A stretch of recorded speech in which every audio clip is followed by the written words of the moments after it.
বহু প্ৰত্যাশিত আছুৰ দ্বাৰা গঠন হ'বলগীয়া আছু আৰু যুৱ ছাত্ৰ পৰিষদৰ দ্বাৰা গঠন হ'বলগীয়া আঞ্চলিক দল কাৰ্যত গঠন হোৱাটো চূড়ান্ত হৈ গ'ল। আজি আঞ্চলিক দল গঠনৰ প্ৰক্ৰিয়া সম্পূৰ্ণ হ'ল। আজি আছু আনুষ্ঠানিকভাৱে আঞ্চলিক দল গঠনৰ কথা ঘোষণা কৰিলে। আছু যুৱ ছাত্ৰ পৰিষদৰ উদ্যোগত গঠন হ'বলগীয়া এই আঞ্চলিক দলে আগন্তুক নিৰ্বাচনত কাক ক্ষতি কৰিব সেইটা প্ৰশ্ন। এই দলটোৱে কিমানখন আসন লাভ কৰিব পাৰিব? লুৰিণজ্যোতি গগৈ অথবা দীপাংকৰ নাথে কোন সমষ্টিৰ পৰা প্ৰতিদ্বন্দ্বিতা কৰিব? সমুজ্জ্বল ভট্টাচাৰ্য এই দলটোৰ পৰা আঁতৰি থাকিব নেকি? এই সমগ্ৰ তথ্য অৱগত কৰিম এই ৰিপৰ্টত। গা অলপ ঠিক নহয়, অলপ দিন ধৰি তেখেতৰ গা অসুস্থ আৰু সেইকাৰণে তেখেতে আজি এই প্ৰেছ মিটত উপস্থিত থকা নাই।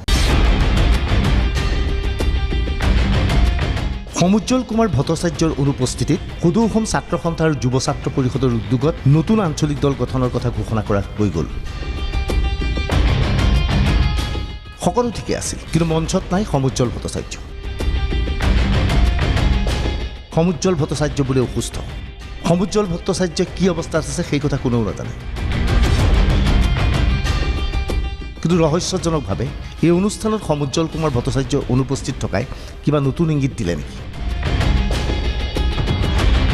আচলতে আছুৰ উদ্যোগত এই নতুন দল গঠনৰ পোষকতা কৰা নাই নেকি সমুজ্জ্বল কুমাৰ ভট্টাচাৰ্যই?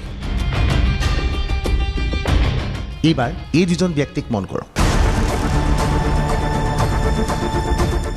বাওঁফালে বসন্ত ডেকা, সোঁহাতে কৃষ্ণগোপাল ভট্টাচাৰ্য। সদৌ অসম ছাত্ৰ সন্থা আৰু যুৱ ছাত্ৰ পৰিষদৰ উদ্যোগত যি নতুন আঞ্চলিক দল গঠন হ'ব তাৰ মূল পৰিচালক এই দুজন ব্যক্তি।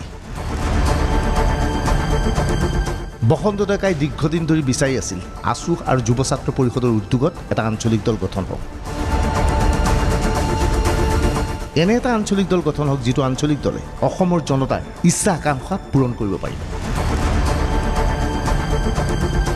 সমগ্ৰ দল গঠনৰ পৰিকল্পনা আঁৰৰ ব্যক্তি বসন্ত ডেকা, লগত কৃষ্ণগোপাল ভট্টাচাৰ্য। আনুষ্ঠানিকভাৱে আঞ্চলিক দল গঠনৰ কথা ঘোষণা কৰিলে আছুৰ নেতৃত্বই। যিটো ৰাজনৈতিক বিষয়, সেই ৰাজনৈতিক দিশত কমিটিয়ে এটা প্ৰস্তাৱ আগবঢ়াইছে।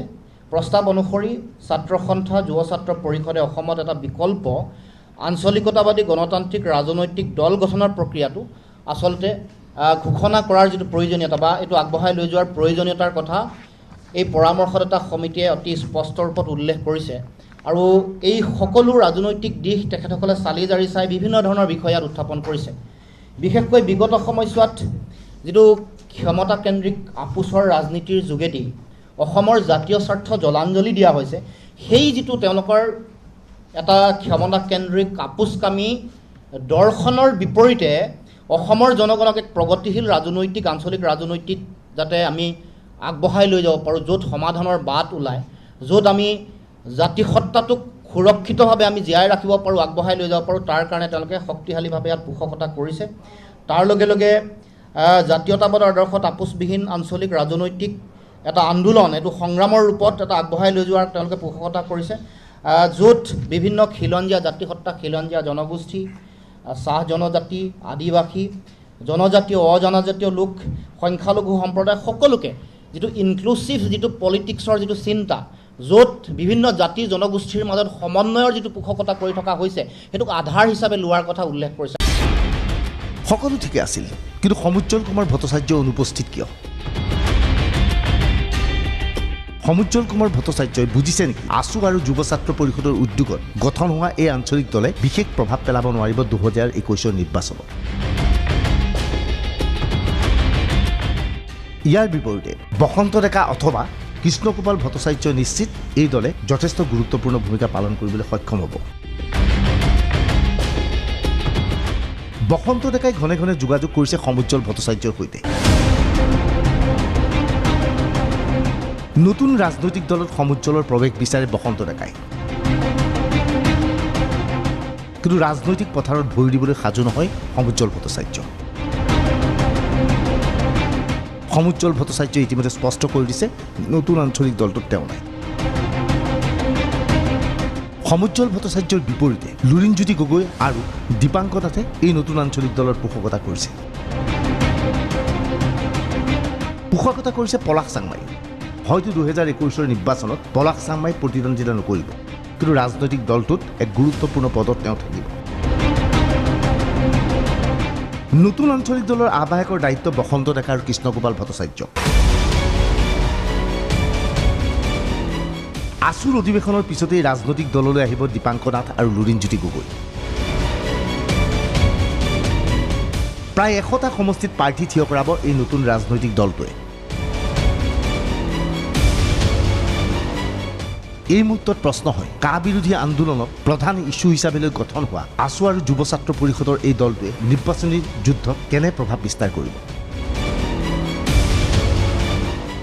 ইতিমধ্যে কেইবাটাও আঞ্চলিক দল গঠন হৈছে। প্ৰদীপ কুমাৰ ফুকনৰ নেতৃত্বত আছে সংগ্ৰামী মঞ্চ, অৰূপ বৰবৰাৰ নেতৃত্বত গঠন হৈছে নতুন আঞ্চলিক দল, অজিত কুমাৰ ভূঞাও এক মঞ্চ গঠন কৰি বহি আছে। কিন্তু কোনো এটা দলৰ মাজত কোনো ধৰণৰ মিত্ৰতা নাই। অখিল গগৈৰ অনুপস্থিতিত কৃষক মুক্তি সংগ্ৰাম সমিতিও এটা আঞ্চলিক দল গঠন কৰিছে আৰু তেওঁলোকে অখিল গগৈক মুখ্যমন্ত্ৰীৰ পদপ্ৰাৰ্থী হিচাপে ইতিমধ্যে প্ৰক্ষেপ কৰিছে। ইয়াক লৈ আছু আৰু যুৱ ছাত্ৰ পৰিষদৰ মাজতো সংঘাত হৈছে। এনে অৱস্থাত এনে ভিন্ন আঞ্চলিক দলে কাক লাভান্বিত কৰিব, কাক ক্ষতিগ্ৰস্ত কৰিব, সেয়া এক প্ৰশ্নৰ বিষয়। নতুন আঞ্চলিক দলত সমুজ্জ্বলৰ আগমন বিচৰা নাই লুৰিণজ্যোতি গগৈয়ে। সমুজ্জ্বল যদিহে নতুন দললৈ আহে, লুৰিণজ্যোতিয়ে তেতিয়া আছুতেই থাকিব। আছুৰ অধিৱেশনত এইবাৰ নতুন প্ৰস্তাৱ লোৱা হ'ব। 40 বছৰৰ ঊৰ্ধত লোকৰ আছুত প্ৰৱেশ নিষিদ্ধ কৰা হ'ব। ইয়াৰ অৰ্থ কি? সমুজ্জ্বল ভট্টাচাৰ্য আৰু আছুত থাকিব নোৱাৰিব নেকি? আছুৰ পৰা তেওঁ সন্যাস ল'ব লাগিব নেকি? ৰাজনৈতিক পথাৰত সমুজ্জ্বল ভট্টাচাৰ্য এতিয়াই নাহে নেকি? এইবোৰ প্ৰশ্ন এতিয়া সন্মুখলৈ আহিছে। ইয়াৰ লগে লগে প্ৰশ্ন হৈছে, এই নতুন আঞ্চলিক দলে কাক লাভান্বিত কৰিব, কাক ক্ষতিগ্ৰস্ত কৰিব? সেই বিষয়ে ব্যাখ্যা কৰাৰ আগমুহূৰ্তত এওঁলোকৰ স্থিতি আৰু এবাৰ ভালকৈ বুজি লওক। আছুৰ দলে কংগ্ৰেছৰ সৈতে মিত্ৰতা নকৰে অজিত কুমাৰ ভূঞাৰ মৰ্চাৰ সৈতেও। নহয়, আমি আগতে বহু কথা ক্লিয়াৰ কৰিছোঁ যে আমি ৰাষ্ট্ৰীয়তাবাদী শক্তি বা সাম্প্ৰদায়িক শক্তি এইসকলৰ পৰা আঁতৰত থাকিম আৰু এই ৰাজনৈতিক শক্তিটো নিশ্চয় তেখেতসকলেও নিশ্চয় এই কথাকে সৰগত কৰি ভৱিষ্যতৰ দিনত ৰাজনৈতিক যিবিলাক দিশ, সেই দিশবিলাক তেওঁলোকে আগবঢ়াই লৈ যাব। মই ভাবোঁ সকলো কথা আপোনালোকে গমেই পাব, খুব বেছি দিন নালাগে। গতিকে ৰাইজৰ স্বাৰ্থত আপোচবিহীন জাতীয়তাবাদী সত্তা এটা অসমৰ সুৰক্ষিত ভৱিষ্যতৰ স্বাৰ্থত জন্ম হ'ব। ইতিমধ্যে অজিত কুমাৰ ভূঞাই আছুৰ কাৰ্যালয়লৈ পত্ৰ প্ৰেৰণ কৰি নিৰাশ হ'বলগীয়া কথা স্বীকাৰ কৰিছে। আছুৰ নেতৃত্বই কোনো ধৰণৰ সঁহাৰি জনোৱা নাই। অজিত কুমাৰ ভূঞাৰ ফালৰ পৰা বসন্ত ডেকাৰ সৈতেও কেইবাবাৰো যোগাযোগ কৰা হৈছিল, কিন্তু বিশেষ সঁহাৰি পোৱা নাই অজিত ভূঞাই। কিয়নো অজিত ভূঞাই যি মঞ্চ গঠন কৰিব বিচাৰিছে, সেই মঞ্চৰ লগত কংগ্ৰেছ UDF থাকিব। AIDFও বিচাৰিছে আঞ্চলিক দল আহিব লাগে এই মিত্ৰতাত। এনে অৱস্থাত আছুৱে তেওঁলোকৰ পৰা নিৰাপদ দূৰত্ব অৱস্থান গ্ৰহণ কৰিছে। প্ৰশ্ন হৈছে, এই নতুন আঞ্চলিক দলৰ পৰা কোনে ক'ত প্ৰতিদ্বন্দ্বিতা কৰিব? লুৰিণজ্যোতি গগৈয়ে 2টা সমষ্টিত প্ৰতিদ্বন্দ্বিতা কৰিব, দুলীয়াজান আৰু নাহৰকটীয়াৰ পৰা। দুলীয়াজানত বৰ্তমানৰ বিধায়ক তেৰছ গোৱালা। কংগ্ৰেছে দুলীয়াজানৰ পৰা টিকট দিব ধ্ৰুৱজ্যোতি গগৈ। এনে অৱস্থাত আহোম ভোট বিভাজিত হ'ব নেকি? নাহৰকটীয়াত বিগত নিৰ্বাচনত কংগ্ৰেছ প্ৰাৰ্থী প্ৰণতি ফুকন পৰাস্ত হৈছিল মাত্ৰ 3000 ভোটৰ ব্যৱধানত।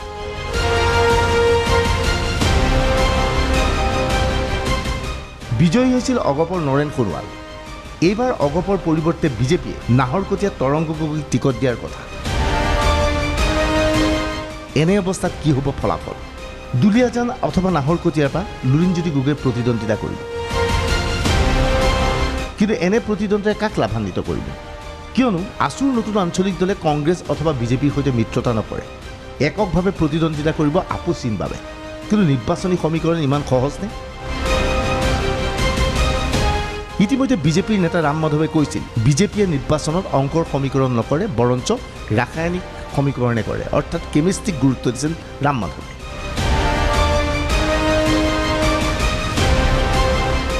আছুৰ এই আঞ্চলিক দলে কাৰ ভোট বিভাজিত কৰিব বুলি প্ৰশ্ন হৈছে। কা বিৰোধী আন্দোলনৰ গইনা লৈ গঠন হোৱা এই নতুন আঞ্চলিক দলে কা বিৰোধী ভোট নিশ্চয় লাভ কৰিবলৈ সক্ষম হ'ব।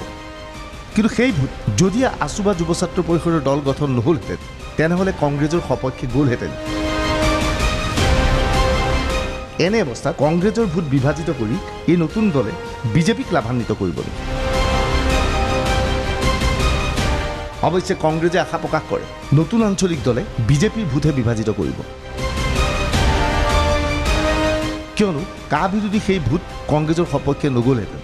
সেই ভোট এতিয়া নতুন আঞ্চলিক দলৰ সপক্ষে যাব আৰু এনে অৱস্থাত কংগ্ৰেছ লাভান্বিত হ'ব। দীপাংকৰ নাথে গোৱালপাৰাৰ পৰা প্ৰতিদ্বন্দ্বিতা কৰিব বিচৰা নাই, বৰঞ্চ নিৰ্বাচন খেলিব বিচাৰিছে পশ্চিম গুৱাহাটীৰ পৰা। পশ্চিম গুৱাহাটী সমষ্টিটো দীপাংকৰ নাথে বাছি ল'ব বুলি আছুৰ উচ্চস্তৰীয় সূত্ৰই জানিবলৈ দিছে। কিন্তু পশ্চিম গুৱাহাটী এনে এটা সমষ্টি যিটো সমষ্টিত যথেষ্ট সংখ্যক বঙালী ভোট আছে। কা আন্দোলনৰ বিৰোধিতা কৰা আছুৰ এই দলটোক বঙালী ভোটেৰে সঁহাৰি জনাবনে? ইয়াৰ বিপৰীতে পশ্চিম গুৱাহাটীত আছে অসম গণ পৰিষদৰ প্ৰাৰ্থী ৰমেন্দ্ৰ নাৰায়ণ কলিতা। অসম গণ পৰিষদে নাগৰিকত্ব সংশোধনী আইনক সমৰ্থন জনাইছে। ইয়াৰ ফলত বঙালী ভোট অগপৰ কাষৰ পৰা আঁতৰি নাযাব বুলি আশা কৰা হৈছে। কিন্তু অসমীয়া ভোট কি হ'ব? দীপাংকৰ নাথ পশ্চিম গুৱাহাটীত সম্পূৰ্ণ নতুন প্ৰাৰ্থী হ'ব। তেওঁ লাভান্বিত হ'বনে? ইয়াক লৈ চলিছে বিভিন্ন ধৰণৰ সমীকৰণ। আছুৰ দলৰ সৈতে বুজাবুজি হ'ব পাৰে অসম সংগ্ৰামী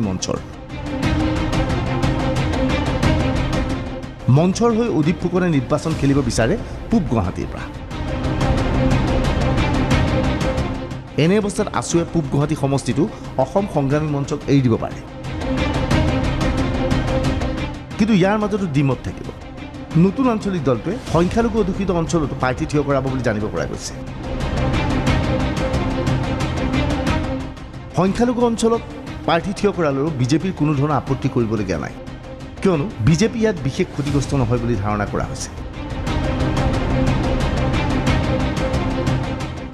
কিন্তু আছুৰ নতুন আঞ্চলিক দলে যদিহে মূল সুঁতিৰ অসমীয়াৰ ভোট বিভাজিত কৰে তেনেহ'লে কোন লাভান্বিত হ'ব, কোন লোকচানৰ সন্মুখীন হ'ব সেয়া কিন্তু এতিয়াও স্পষ্ট হোৱা নাই।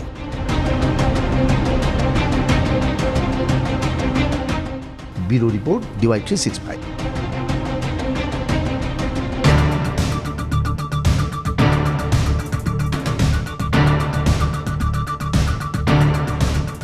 আছুৰ নেতৃত্বই ভাবে যে ভোট বিভাজিত কৰিবলৈ তেওঁলোকে নিৰ্বাচন খেলিব বিচৰা নাই, বৰঞ্চ তেওঁলোকে ভোট পাব বিজেপি কংগ্ৰেছতকৈ বেছি। কা বিৰোধী শক্তিৰ ফলত তেওঁলোকে অধিক ভোট পাব আৰু তেওঁলোকে বহুকেইটা সমষ্টিত বিজয়ী হ'বলৈ সক্ষম হ'ব। 100টা সমষ্টিত প্ৰতিদ্বন্দ্বিতা কৰি তেওঁলোকে বৃহৎ সংখ্যক সমষ্টি জিকিব পাৰিব আৰু পৰৱৰ্তী সময়ত তেওঁলোকৰ ৰণকৌশল বেলেগ ধৰণৰ হ'ব। সেই ৰণকৌশল নিৰ্বাচনৰ পিছত নিৰ্ণয় কৰা হ'ব। কিন্তু এইখিনিতে দুই ধৰণৰ প্ৰশ্ন আছে। কা বিৰোধী আন্দোলনৰ তেওঁলোকে কাৰ বিৰোধিতা কৰিছিল, কা আন্দোলনৰ বিৰোধিতা কৰাৰ লগে লগে সংখ্যালঘু জনসাধাৰণৰ আছুৰ প্ৰতি আশ্বস্ত হৈছিল। কিন্তু অসম চুক্তিৰ 6 নম্বৰ দফা কাৰ্যকৰী কৰিবলৈ যিখন কমিটি গঠন কৰা হৈছিল সেই কমিটিৰ ৰিপৰ্ট ফাদিল কৰিছিল আছুৱে। সেই কমিটিৰ প্ৰতিবেদনত তেওঁলোকে স্পষ্টভাৱে কৈছিল আছুৱে বিচাৰিছে ভিত্তিবৰ্ষ 1951 চন হ'ব লাগে। 1951 চন ভিত্তিবৰ্ষ বুলি কোৱাৰ লগে লগে বহু সংখ্যালঘু জনসাধাৰণ ভয় খাইছে, কিয়নো তেওঁলোকে যেনে তেনে কাগজ পত্ৰ আনি NRC কাগজ পত্ৰত নিজৰ নাম ভৰাই ভাৰতীয় বুলি প্ৰতিপন্ন কৰাৰ পিছত এতিয়া 51ৰ কাগজ পত্ৰ কেনেকৈ উলিয়াব? এনে অৱস্থাত সংখ্যালঘু জনসাধাৰণে কা বিৰোধী কৰা স্বত্তেও আছুৰ এই দলক সঁহাৰি জনাবলৈ নাই, সি এটা প্ৰশ্নৰ বিষয়।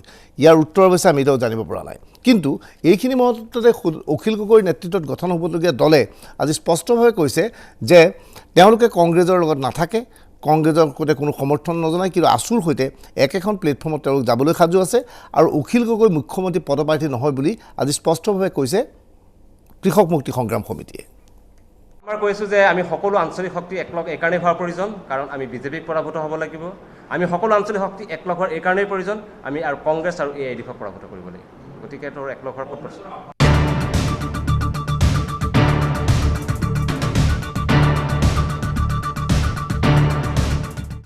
এইখিনিতে এনেধৰণৰ খবৰ ওলাইছে যে অখিল গগৈ শিৱসাগৰ যি বাই নিৰ্বাচন অনুষ্ঠিত বা উপ নিৰ্বাচন অনুষ্ঠিত হ'ব প্ৰণৱ গগৈৰ মৃত্যুৰ ফলত, সেই নিৰ্বাচনত অখিল গগৈক জেলত থাকিলেও উমৈহতীয়া প্ৰাৰ্থীৰূপে এই আঞ্চলিক দলসমূহে থিয় কৰাব লাগে আৰু তেওঁক জিকাই আনিব লাগে। কিন্তু যেহেতু নিৰ্বাচনলৈ বেছি সময় নাই, আমাৰ হাতত অহা তথ্য অনুসৰি শিৱসাগৰ অথবা ৰঙাপাৰা বিধানসভাৰ উপ নিৰ্বাচন অনুষ্ঠিত নহয়, একেলগে নিৰ্বাচন অনুষ্ঠিত হ'ব। আছুৰ দ্বাৰা গঠিত এই নতুন দলটোৰ সংক্ৰান্তত আজি বিজেপি নেতৃত্বই মন্তব্য আগবঢ়াইছে এনেধৰণে।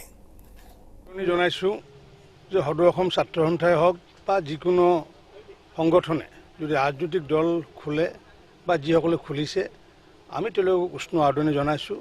এইকাৰণে আদৰণি জনাইছোঁ যিহেতু আমি গণতন্ত্ৰক বিশ্বাস কৰোঁ। গতিকে গণতন্ত্ৰত যিমানে ৰাজনৈতিক দল হয় সিমানে ভাল হয়, সবল ৰূপত গণতন্ত্ৰ প্ৰতিষ্ঠা হয়। গতিকে আমি সকলোলৈ আদৰণি জনাইছোঁ। লগতে এই কথাষাৰো কৈছোঁ যে ভাৰতীয় জনতা পাৰ্টীৰ এটা ভোটো ক্ষতি নহয়। ইতিমধ্যে 42 লাখ কাৰ্যকৰ্তা আমাৰ আছে আৰু 42 লাখ কাৰ্যকৰ্তা যদি প্ৰতিটো কাৰ্যকৰ্তাই যদি এটাকৈ পৰিয়ালৰ ভোট বা বন্ধু বান্ধৱৰ ভোট আনে, তেতিয়াহ'লে আমি 84 লাখ ভোট পামগৈ। মাজতে দেখিলোঁ অজিত ভূঞা ডাঙৰীয়া পাৰ্টি খুলিলে, তাৰপিছত শুনিলোঁ কিবা এখন সভা মাতিলে, সভাত বোলে কোনো নগ'ল, তেওঁলোক কাৰ্যালয় কিবা বন্ধ কৰি দিলে। তো নিজেও বিশেষজ্ঞাৰ কৰিলে যে এনেকুৱাকৈ সকলোৱে ৰাজনৈতিক দল খুলিলে কি হ'বগৈ। ঠিক অখিল গগৈও তেনেকুৱা কথা এটা কৈছেগৈ। গতিকে আল্টিমেটলি উত্তৰ কি ৰাইজে ইতিমধ্যে বুজি পাইছে।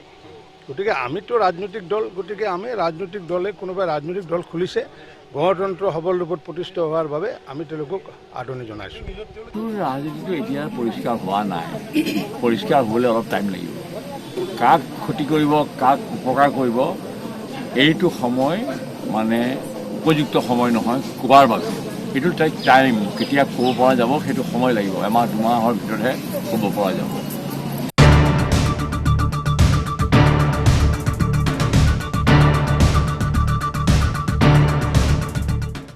এইখিনিতে বিতৰ্কৰ মাজত পুনৰ সোমাই পৰিছে হিমন্ত বিশ্ব শৰ্মা। হিমন্ত বিশ্ব শৰ্মাই 24 ঘণ্টাৰ পূৰ্বে কৈছিল যে অখিল গগৈ কোনো বেমাৰ হোৱা নাই, তেওঁ এতিয়া কোনো অসুখ নাই, তেওঁ ইচ্ছা কৰিছে সেইকাৰণে হস্পিটেলত থাকিবলৈ দিয়া হৈছে, তেওঁ ইচ্ছা কৰাৰ বাবে ৰাখিবলগীয়া হৈছে, কিন্তু তেওঁ ৰখাৰ প্ৰয়োজন নাই।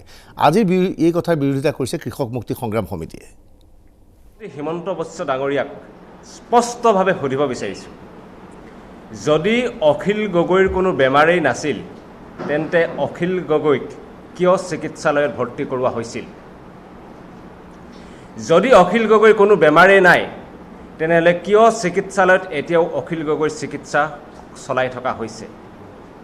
আমি মন্ত্ৰী হিমন্ত বিশ্ব শৰ্মাক সুধিব বিচাৰিছোঁ, যদি অখিল গগৈৰ কোনো বেমাৰেই নাই তেওঁক কিয় এতিয়া পৰীক্ষা নিৰীক্ষা এতিয়াও চলাই থকা গৈছে? আমি হিমন্ত বিশ্ব শৰ্মাক সুধিব বিচাৰিছোঁ যে GMCত বা চিকিৎসালয়ত কোন ভৰ্তি হ'ব সেই সিদ্ধান্ত স্বাস্থ্যমন্ত্ৰী হিমন্ত বিশ্ব শৰ্মাই ল'ব নে GMCHৰ ডাক্তৰে ল'ব?